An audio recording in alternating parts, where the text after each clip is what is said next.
Bienvenue dans cette nouvelle édition du QG News. Voici les titres de l'actualité. En République démocratique du Congo, après plus d'un mois d'attente, le Premier ministre Bruno Tshibala a finalement annoncé la composition de son gouvernement ce mardi 9 mai. Le gouvernement camerounais joint ses forces aux Nations Unies pour une levée de fonds destinée au financement de projets de développement dans l'Est et le Nord du pays. Ces deux régions du Cameroun sont les plus affectées par la crise humanitaire actuelle. Et puis en fin de ce journal, nous allons découvrir deux jeunes ingénieurs marocains qui ont créé un véhicule 100% marocain et 100% écologique. Ce véhicule a déjà parcouru 250 km avec tout juste 1 litre d'essence. En République démocratique du Congo, après plus d'un mois d'attente, la composition du gouvernement du Premier ministre Bruno Tshibala a été annoncée ce mardi 9 mai. La plupart des principaux ministres du précédent gouvernement conservent leur portefeuille. Nous vous proposons d'écouter la réaction de Francis Kalumbo, député frondeur du PPDR, suite à l'annonce du nouveau gouvernement congolais. On est vraiment à côté de l'accord, on sabote même l'accord. En dehors même des accords, on est à côté de beaucoup d'autres choses. Moi, je crois que c'est l'accord ou rien. Et là, vous constaterez qu'il n'y a pas de jeunes, il n'y a pas de femmes telles qu'ils ont eux-mêmes dit qu'il faut qu'il y ait au moins à peu près 30-40% des femmes. Je constate que ce n'est pas le cas. Donc, on prend le même, on recommence. Et pour faire une autre politique, je crois que c'est quand même une déception. Je crois que si on fait application de l'accord, il n'y aura pas ce genre de choses, ni ce genre de personnalités qu'on verra pour gérer le Congo. C'est un gouvernement de désunion. Il n'y a personne là-bas qui peut édifier le pays. Vous prenez l'exemple de Roger Lumbala, ancien rebelle, qui a tué, qui était au M23 et qui a fait tuer beaucoup de Congolais. Lorsqu'on lui met dans un gouvernement, c'est ça l'union nationale. Je crois qu'il y a de ces choses que les Congolais n'ont plus envie. Prime aux armes, prime à la tuerie, prime à la trahison. Et on continue à le faire tout simplement parce qu'il y a quelqu'un qui pense qu'en faisant ça, il restera au pouvoir. Mais non. Le Congo, c'est un bien commun et là, c'est une déception totale. Les Congolais attendent de voir des hommes et des femmes capables de transformer la République démocratique du Congo. Or, ce que nous constatons aujourd'hui, c'est les mêmes pour leurs intérêts personnels et vous verrez dans les jours à venir que ça ne sera pas, il n'y aura aucun changement. En Centrafrique, le chef de l'État, Faustin Archange Touadéra, a nommé 5 magistrats appelés à siéger à la Cour pénale spéciale. Après la nomination du procureur de la Cour en février, ces nominations finalisent donc la première phase de mise en place de cette juridiction créée en juin 2015 pour juger les crimes commis en République centrafricaine depuis 2003. Les précisions avec Clément Joël Soala. Ils sont 5 magistrats nommés par le président Faustin Archange Touadéra pour siéger à la Cour pénale spéciale centrafricaine. Alain Wabibé Kaye a été désigné procureur spécial adjoint, Alain Tolmo, substitut du procureur spécial, Jacob Sani Damili, juge à la chambre d'accusation, Patience Rembo et Michel Gokbou, juge d'instruction. Leur rôle sera de juger les crimes commis en Centrafrique depuis 2003. Lorsque le professeur Faustin Archange Touadéra, qui avait été élu démocratiquement, était porté à la magistrature suprême, il a promis faire de la sécurité et de la justice ses priorités. C'est pour cela que le premier axe concernant la sécurité, avec le processus DDRR, a été envisagé et a été mis en chantier. Le second axe est la justice et la lutte contre l'impunité. Donc, c'est pour cela que la Cour pénale spéciale a été mise en place. Pour l'heure, le président de la Cour pénale spéciale centrafricaine n'est pas encore connu. Le procureur spécial en la personne du colonel Toussaint Moukimapa de la République démocratique du Congo, qui a été désigné en février 2017, est attendu à Bangui fin mai pour sa prise de fonction. La population attend que justice soit faite parce que nos juridictions nationales n'inspirent pas tellement confiance. Et je pense qu'avec cette formation judiciaire hybride, ça peut inspirer beaucoup plus de confiance.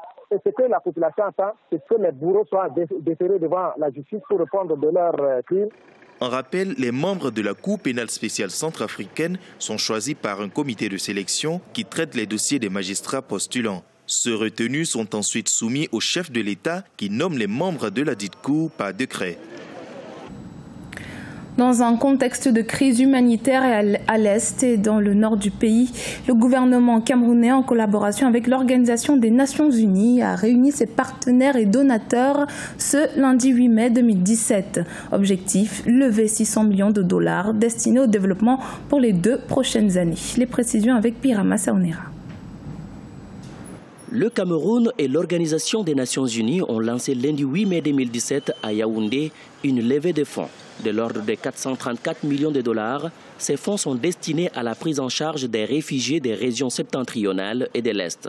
Elles représentent une partie des 600 millions de dollars prévus par le plan cadre onusien 2018-2020. Il faut juste dire que, compte tenu de la situation de crise qu'on a aujourd'hui, avec les problèmes humanitaires, les guerres qui sont menées par-ci, par-là, ça crée une sorte de pression intense sur le gouvernement et ses partenaires, comme les Nations Unies, ils doivent tout mettre en œuvre pour y pallier. Et il faut simplement se réjouir que le Cameroun soit accompagné par la communauté internationale et notamment les Nations Unies dans cette lutte qui lui est en quelque sorte imposée. Cette levée de fonds va aider le Cameroun face à une crise humanitaire sans précédent à sa frontière avec la République centrafricaine, mais aussi aux exactions de la secte islamiste Boko Haram dans le nord du Cameroun. Elle vise également le développement des emplois décents et l'inclusion sociale au Cameroun. La crise humanitaire est la conséquence de l'insécurité. Les problèmes de sécurité sont importants et majeurs. Ils sont radicaux.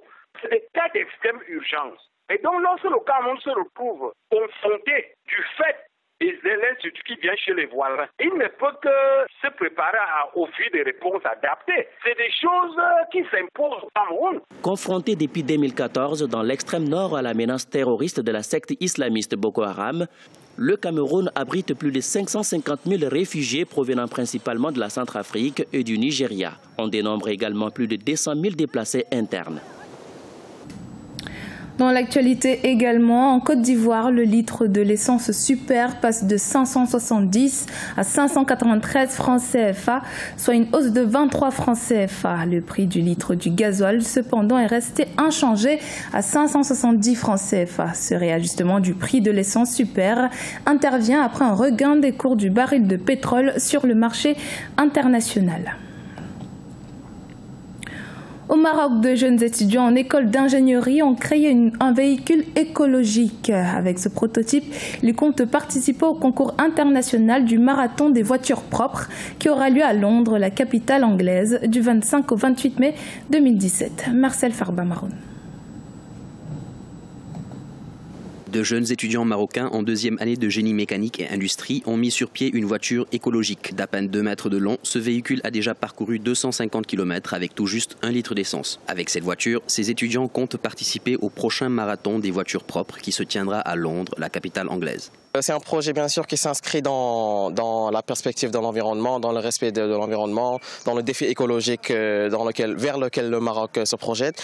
Et bien sûr, nous allons participer à la compétition chez l'éco-marathon, Inch'Allah, à la fin du mois à Londres. En 2016 déjà, ces étudiants marocains avaient pris part au concours mettant en exergue les meilleures voitures écologiques. Au final, ils ont réussi à décrocher le premier prix grâce à ce prototype. Malgré cette distinction, ils essayent d'apporter des modifications à leur invention avec pour objectif de consommer moins d'énergie en parcourant plus de kilomètres. Parcourir la plus longue distance avec un seul litre de carburant. C'est-à-dire on doit construire un prototype avec une très basse consommation énergétique. Donc on le fait d'une manière qui soit d'une manière de réduire la consommation. On fait des études aérodynamiques, des études d'optimisation, en telle sorte qu'après on a un produit fini qui peut parcourir une plus longue distance avec un seul litre de carburant. Économique, écologique et répondant aux normes de sécurité, ce prototype de véhicule a vu le jour après 1 an de travail. Ces jeunes étudiants marocains espèrent ainsi représenter dignement le Maroc et donc l'Afrique lors du marathon des voitures propres du 25 au 28 mai 2017 à Londres.